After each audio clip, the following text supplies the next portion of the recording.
La ilaha illallah. Seperti khilaf dalam masalah sifat-sifat, apakah mereka bisa masuk surga? Ini sekarang di zaman ini ada orang-orang yang mengatakan mereka. Bismillahirrahmanirrahim. Assalamualaikum warahmatullahi wabarakatuh. Sahabat Hijrah, alhamdulillah kita dengan izin Allah kita ada di STDI sekarang ini ya, di Jember. Nah, bersama saya Iqbal, ada Ustadz Mustafa Ad-Darini. Nah, gimana Ustadz kabarnya Ustadz? Alhamdulillah khair. Assalamualaikum warahmatullahi wabarakatuh. Waalaikumsalam warahmatullahi Sehat Ustadz ya? Alhamdulillah sehat. Alhamdulillah. Gimana ini Jember corona gimana Ustadz? Masya Allah masih perjuangan ya. Masya Allah. Masih Ini perjuangan, mudah-mudahan Allah Subhanahu Wa Taala mengangkat wabah ini dari seluruh masyarakat Indonesia khususnya dan Amin. seluruh Amin. dunia pada umumnya. amin. Amin. Jadi, ini kajian masih online semua Ustadz ya? Masih online semuanya? Oh, belum ada rencana untuk kajian offline Ustadz? Belum ada. Belum Ya. ada. Ya, karena kita berusaha untuk menjauhkan diri dari sebab-sebab yang bisa membahayakan kita dan juga kaum muslimin yang lainnya. Masya Allah. Iya. Ustadz, ini Ana ada beberapa pertanyaan ini Ustadz. Kemarin kan sudah viral tentang ya perbedaan akidah antara syariah, terus kemudian kita juga. Nah, kemudian banyak orang itu beranggapan bahwa ya ini soal khilafiyah, soal perbedaan yang ya harus disikapi dengan wajar. Kalau menurut Ustadz gimana? Iya. Perbedaan di dalam agama Islam ini bisa kita bagi menjadi dua ya. Ada khilaf yang mu'tabar, ada khilaf yang diperhitungkan, ada khilaf yang sa'id yang dibolehkan, ada khilaf yang ghairu mu'tabar, tidak boleh diperhitungkan. Ada khilaf yang ghairu sa'id atau madmum, khilaf yang tercela.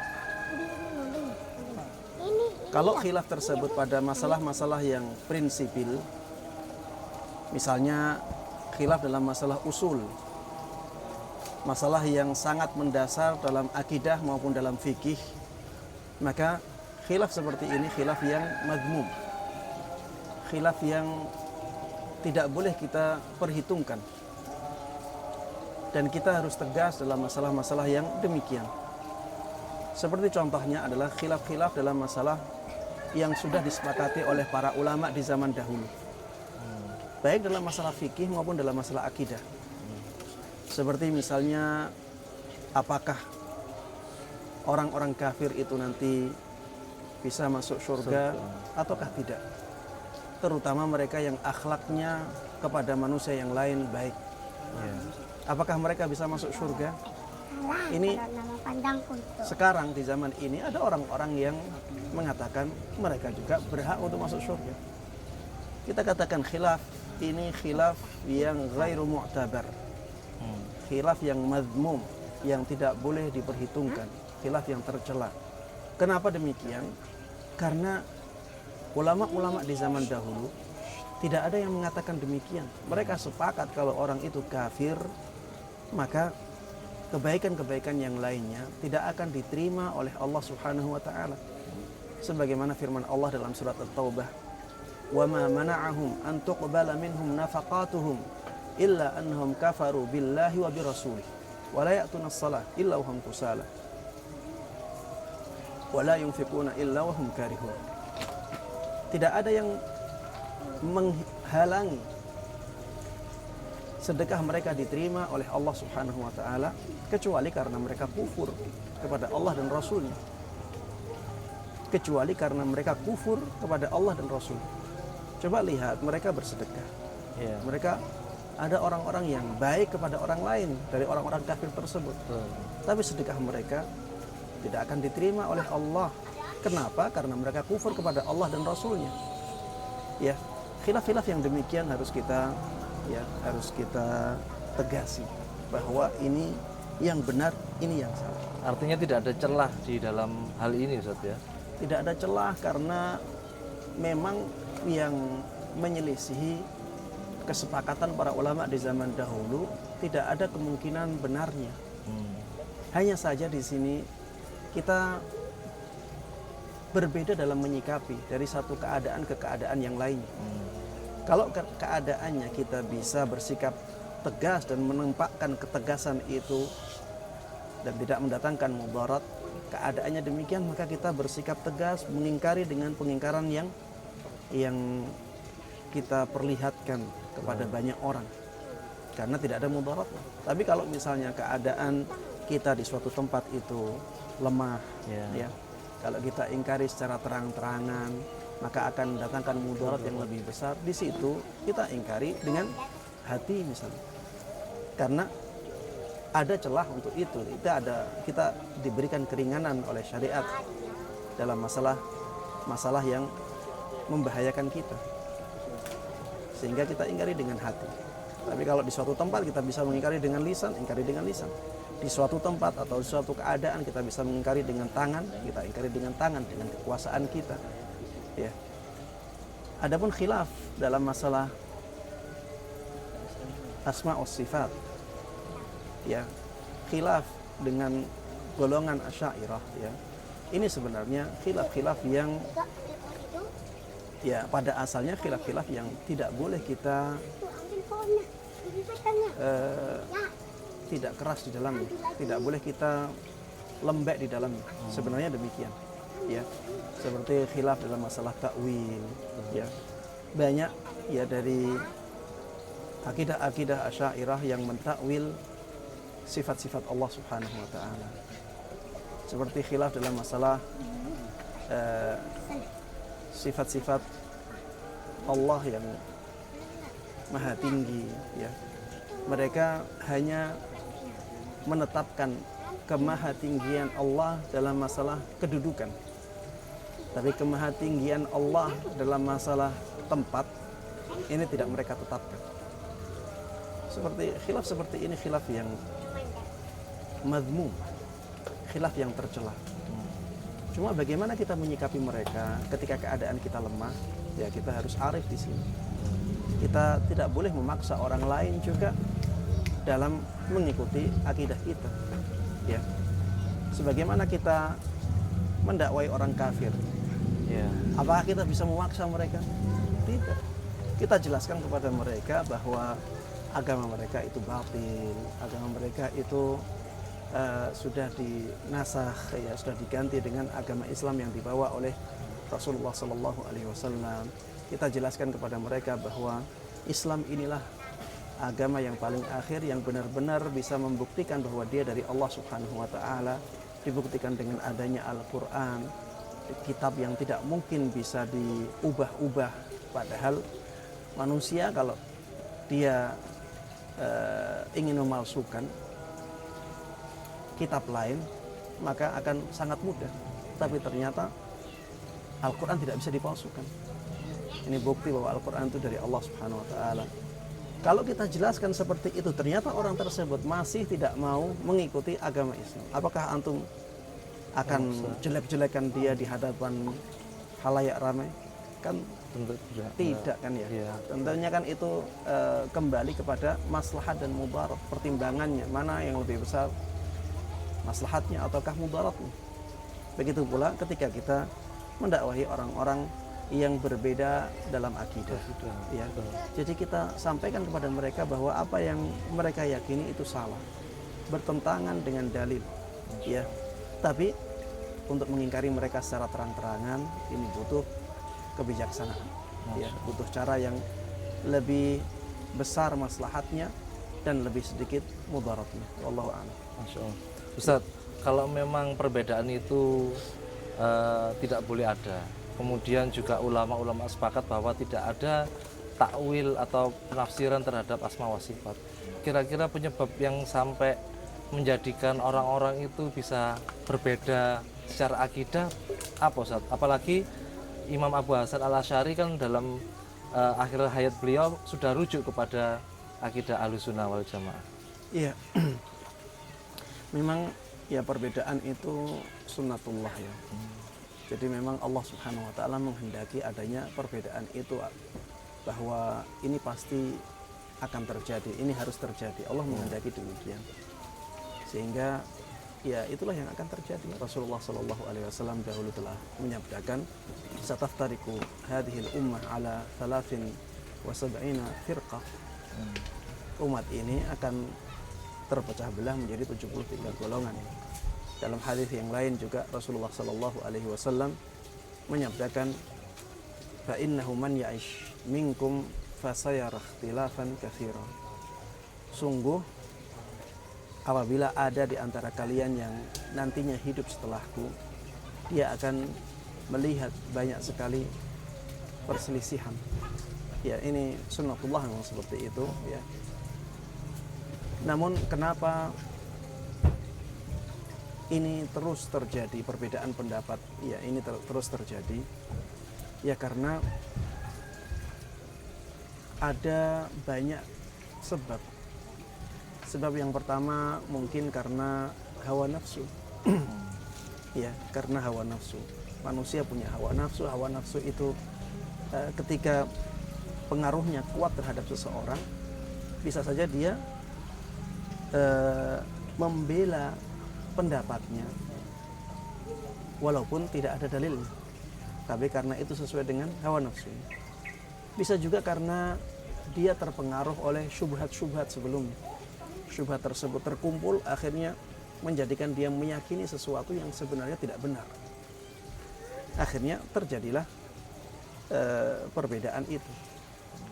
Bisa juga karena kejahilan. Ya, karena kejahilan dia, akhirnya dia meyakini sesuatu yang jauh dari kebenaran. Dan bisa juga karena hal-hal yang lain. Bisa juga karena lingkungan. Karena lingkungan dia orang-orang yang seperti itu, akhirnya dia berpemahaman seperti itu.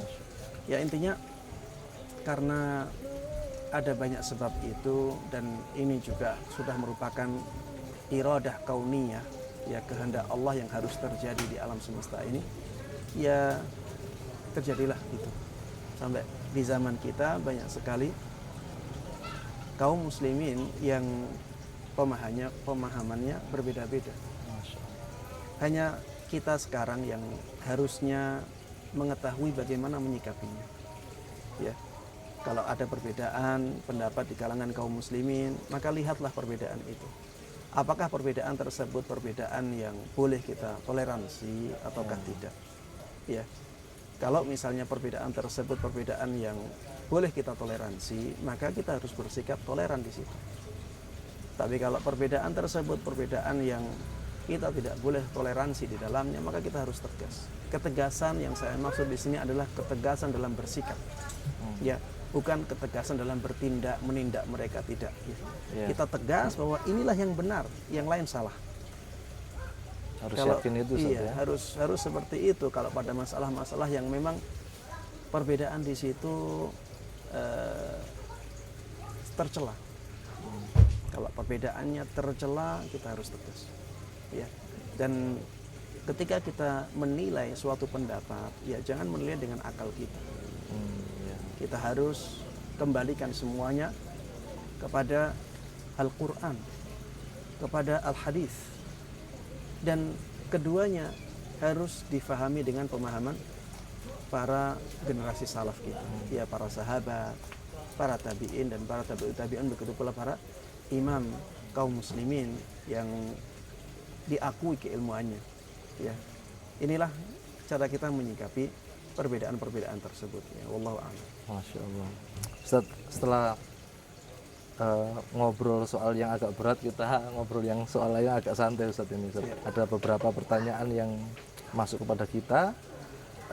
Salah satunya adalah bagaimana kita kan, ya kita kebanyakan biasanya teman-teman itu mengatakan bahwa ini kajian sunnah misalnya, atau ustadz sunnah. Nah, malah yang di luar itu malah dengan ya agak satire itu mengatakan, oh ini ada ustadz sunnah, ada ustadz wajib. Nah, maksudnya yang dalam sunnah itu di sini itu sunnah yang bagaimana Ustaz? Secara akidah atau secara sunnah secara fikih yang ulama-ulama mengatakan bahwa sunnah ini jika dikerjakan mendapat pahala, jika ditinggalkan tidak apa-apa. Nah, sunnah yang dimaksud itu sunnah yang seperti apa, Ustaz? Iya, ya masyarakat kita memang banyak yang masih tidak bisa memahami istilah-istilah yang dibuat oleh para ulama dengan pemahaman yang menyeluruh. Ya, seperti misalnya kata sunnah, ya itu memang dipakai oleh para ulama untuk banyak makna. Ya, kalau misalnya sunnah itu digunakan untuk menyebut hukum fikih, ya, maka sunnah memang adalah hukum untuk sesuatu yang apabila dilakukan akan mendatangkan pahala, yang apabila ditinggalkan tidak mendatangkan dosa. Itu istilah sunnah yang dipakai oleh para fuqaha atau para ulama fikih ketika mereka membagi hukum taklifiyah menjadi 5. Di antaranya ada yang sunnah. Sunnah ini juga dipakai oleh para ulama usul fikih untuk makna lain, bukan untuk makna yang seperti dipakai fikih oleh tadi itu ya. para ulama fikih. Makna lain, makna apa? Sunnah kalau menurut ulama ahli usul fikih, ya dia adalah salah satu dari sumber dalil dalam syariat. Sunnah adalah, ya sebagaimana mereka katakan, ma sadara atau ma nuqila anin nabi sallallahu alaihi wasallam min qaulin au fi'lin au taqrir.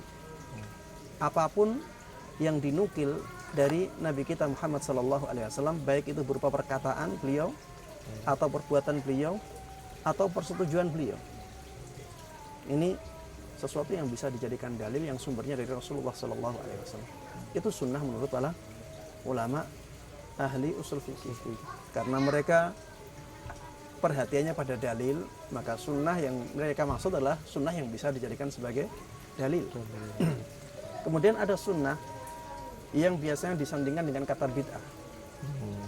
Ya, ada ahli sunnah, ada ahli bid'ah. Kalau sunnah disandingkan dengan bid'ah, maka yang dimaksud dengan sunnah adalah semua tuntunan yang ada dalam syariat Islam yang ada dasarnya jelas, itulah sunnah. Yang tidak sunnah ini berarti dia bid'ah. Ya, ini biasanya istilah ini dipakai oleh para ulama akidah. Biasanya dipakai oleh para ulama akidah.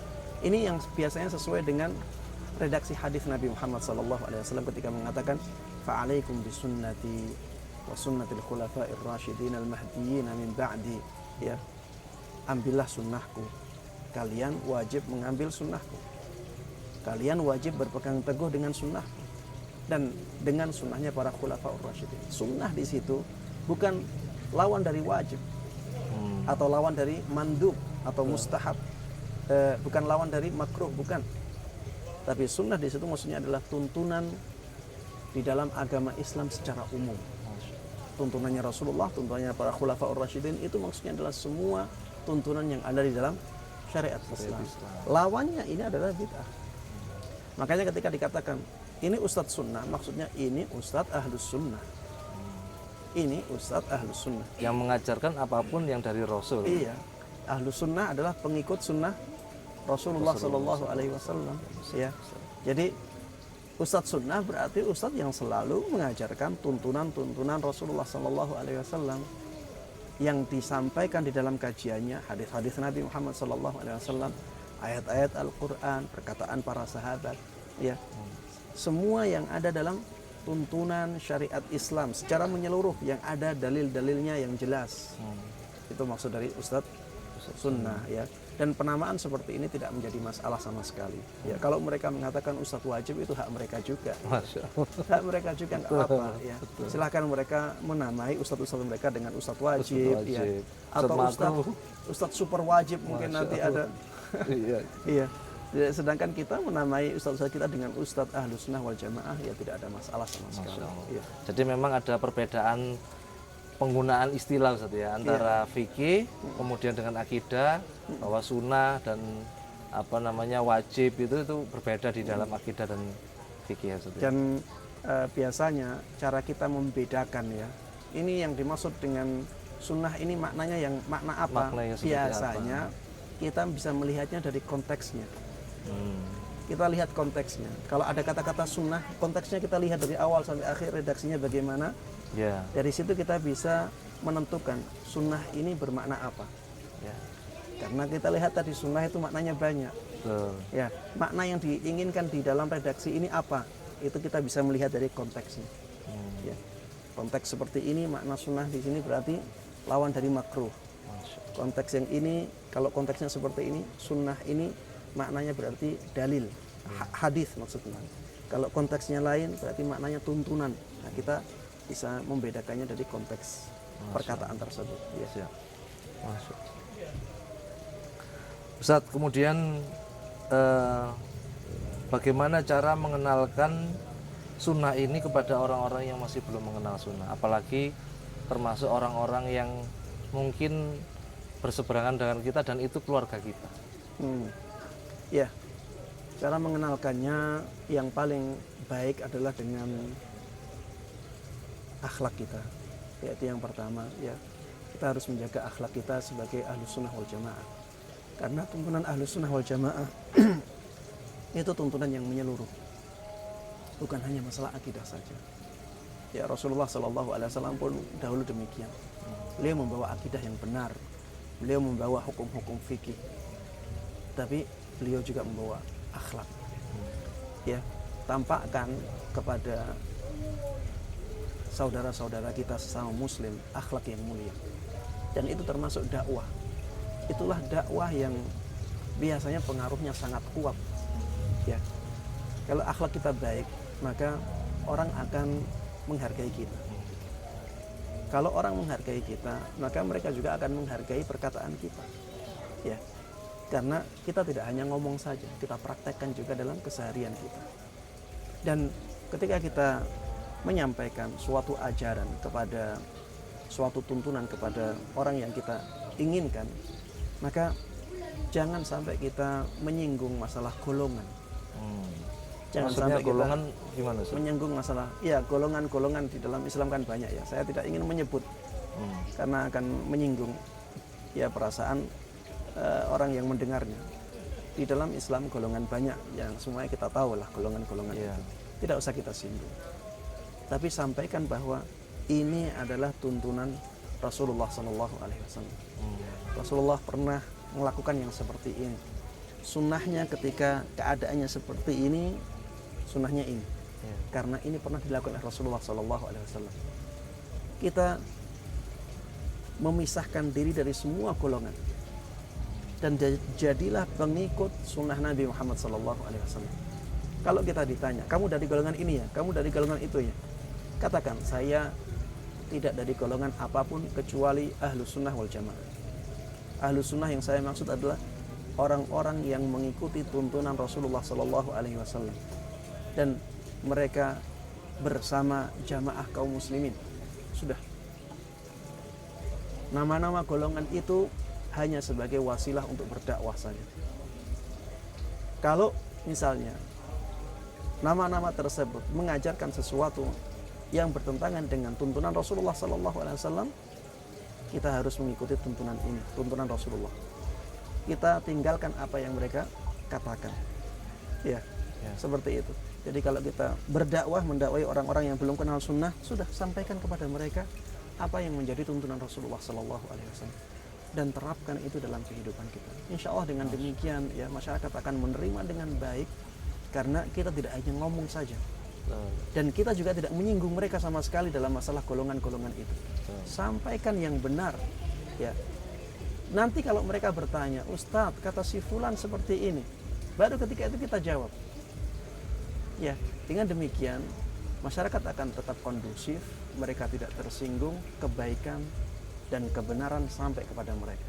Ya, Allah Ta'ala. Karena memang kadang orang itu menerima itu bukan karena dalil Ustaz ya, tapi karena akhlak kita ya. Karena ya akhlak kita. Masya Jadi seringkali orang-orang yang mereka membawa kebenaran, seringkali dakwahnya tidak diterima. Bukan karena melihat apa yang mereka bawa, tapi karena melihat akhlaknya. Masya Allah. Iya. Banyak yang membawa kebenaran, dia terlalu pede dengan kebenarannya, tapi melalaikan akhlaknya. Masya. Apa yang terjadi? Ditolak. Masyarakat tidak suka dengan orang-orang yang akhlaknya tidak baik.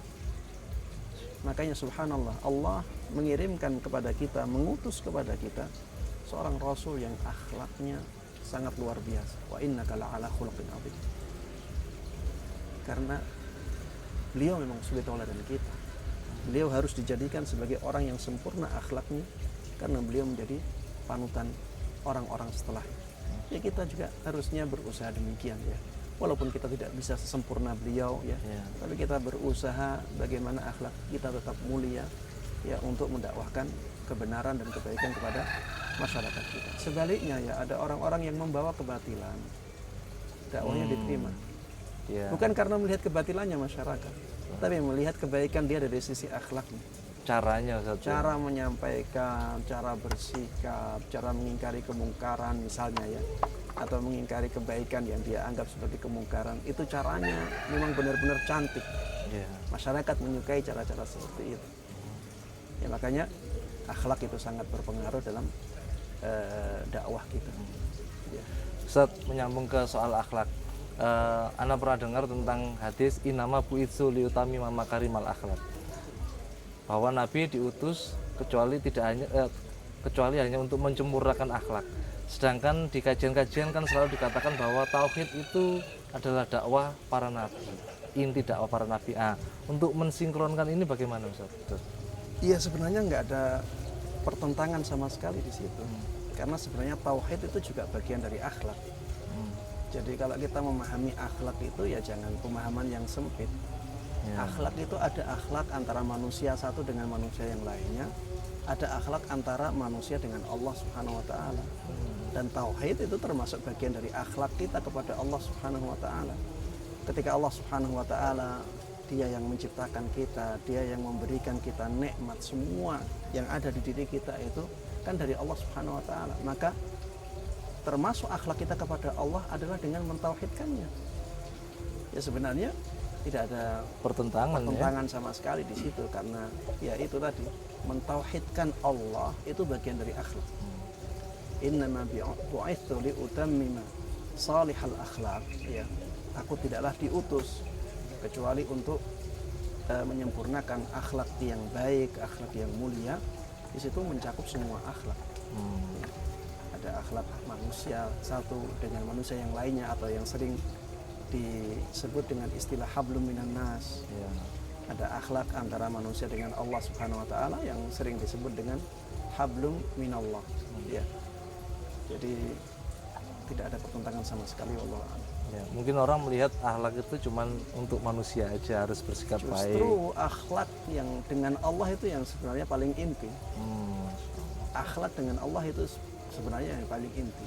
Makanya ketika ada orang akhlaknya kepada Allah Subhanahu wa taala sangat baik, misalnya dia mentauhidkan Allah Subhanahu wa taala, tidak berbuat kesyirikan, tapi dia dengan manusia misalnya dilihat kurang sopan, dia masih masuk surga.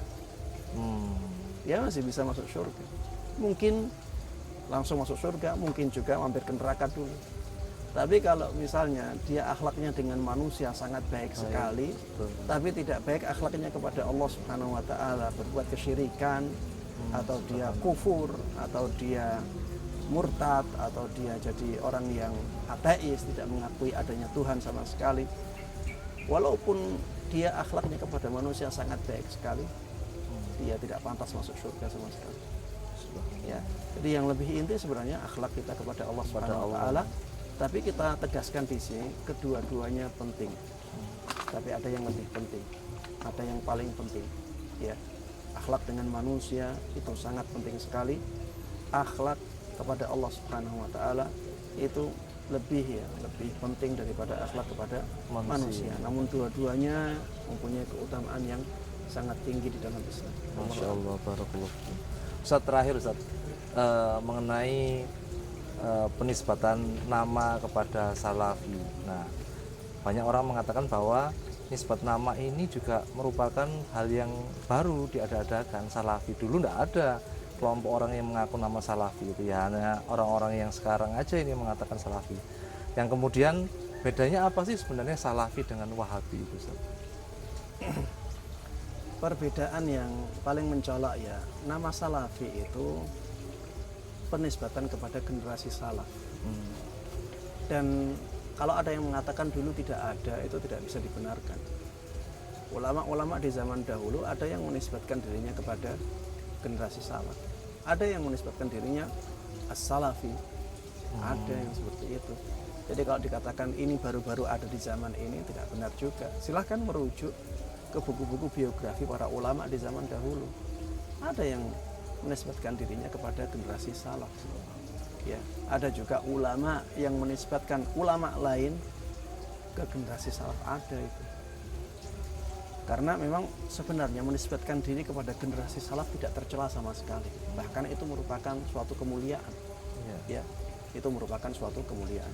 Sedangkan Wahabi ya sebenarnya adalah julukan kepada kelompok Khawarij, ya, kepada Khawarij yang bernama Abdul Wahab ibn Rustum kalau tidak salah. Jadi mereka kelompok Khawarij, mereka suka mengkafir-kafirkan, mereka menghalalkan darah selain dari golongan mereka. Ini jelas kelompok yang sesat. Ya. Dan kalau sekarang julukan ini ya dialamatkan kepada kelompok-kelompok ahli sunnah, ya, maka ini adalah kezaliman yang luar biasa. Ya. Ini tuduhan dusta. Karena sebenarnya yang mereka tuduh sebagai kelompok Wahabi di zaman ini sebenarnya mereka pengikut sunnah Nabi Muhammad SAW yang kita sebut sebagai ahli sunnah. Dan sangat berbeda antara Salafi dengan Wahabi. Wahabi itu julukan celaan, julukan yang bersifat celaan yang diberikan oleh musuh-musuh dakwah ahlu sunnah wal jamaah, bahkan oleh orang kafir. Ya. Sedangkan Salafi itu julukan yang diberikan oleh sebagian ulama di zaman dahulu. Ya. Jadi berbeda sekali.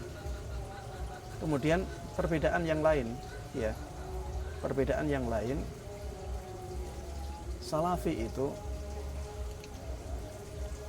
mereka menisbatkan dirinya kepada generasi yang mulia, semua generasi salaf. Jadi mereka terdiri dari sahabat Nabi, tabi'in, tabi'ut tabi'in, dan mereka generasi yang disebut oleh Rasulullah SAW sebagai generasi yang terbaik. Jadi ini suatu kemuliaan yang luar biasa. Sedangkan Wahabi itu disandarkan kepada satu orang yang bernama Abdul Wahab ibn Rustum, dan dia bukan orang yang maksum, dan bahkan dia orang yang menyimpang dalam akidahnya. Maka ini julukan yang tidak baik. Maka jangan sampai ya sebagai ahlu sunnah kita rela dijuluki sebagai Wahabi. Apalagi bangga, Ustaz, ya. Apalagi bangga. Ya, jangan sampai demikian. Memang ada sebuah bait, ya, yang dikatakan oleh sebagian ulama ahlu sunnah. Ya, bait tersebut berbunyi ingkana tabi'u Ahmada mutawahhiba fa anal muqirru bi annani wahhab. Seandainya pengikut Nabi Muhammad SAW disebut sebagai Wahabi, maka saya mengakui bahwa saya Wahabi. Tapi kan itu pengandaian. Satir, Ustaz, ya, pengandaian. Seandainya. Itu seandainya. Kalau seandainya tidak demikian, berarti dia tidak mengakui sebagai Wahabi. Dan ini itu julukan yang bersifat celaan, ya. Ini seperti orang mengatakan kamu pencuri, kamu perampok, kamu pezina. Kemudian apakah itu bisa mengatakan saya bangga kalau pengikut Nabi Muhammad dikatakan sebagai pezina? Kalau pengikut Nabi Muhammad dikatakan sebagai pencuri, saya bangga sebagai pencuri? Ya tidak seperti itulah. Ya, jangan sampai kita seperti itu. Apalagi ya di zaman kita ini sebutan Wahabi sangat buruk. Ya. ini sangat buruk di benak orang-orang awam ya, dan itu mayoritas penduduk Indonesia seperti itu. Maka jangan sampai kita rela disebut sebagai Wahabi. Kita itu harus bangga dengan sebutan yang diberikan oleh para ulama ya, dari zaman dulu sampai zaman sekarang. Kita sebagai Ahlus Sunnah wal Jamaah, dan kita bisa membuktikan bahwa kita memang Ahlus Sunnah wal Jamaah. Kita benar-benar orang yang semangat mengikuti tuntunan Rasulullah SAW, dan itulah bukti bahwa kita Ahlus Sunnah wal Jamaah. Kita bisa buktikan, kita punya dalil-dalilnya ya, kita juga bisa buktikan dalam ya kehidupan nyata kita. Ya. Allahu a'lam. Masya Allah, barakallahu fikum. Jazakallah khairan atas fawaid yang Jazakallah khairan, wafikum barakallah. Masya Allah. Hayakumullah. Alhamdulillahirabbil alamin. Nah, tadi sudah sahabat Hijrah, tadi kita sudah banyak mendengar fawaid dari Ustadz kita, Ustadz Mustafa Adar ini. Mudah-mudahan fawaid yang diberikan oleh beliau itu bisa bermanfaat buat kita semua, dan sesuai dengan moto kita, Hijrah belajar bersama untuk akhirat yang lebih baik. Mudah-mudahan ini bisa menjadi pelajaran untuk kita agar mendapatkan akhirat yang lebih baik. Jazakumullah khairan atas segala perhatiannya. Assalamualaikum warahmatullahi wabarakatuh.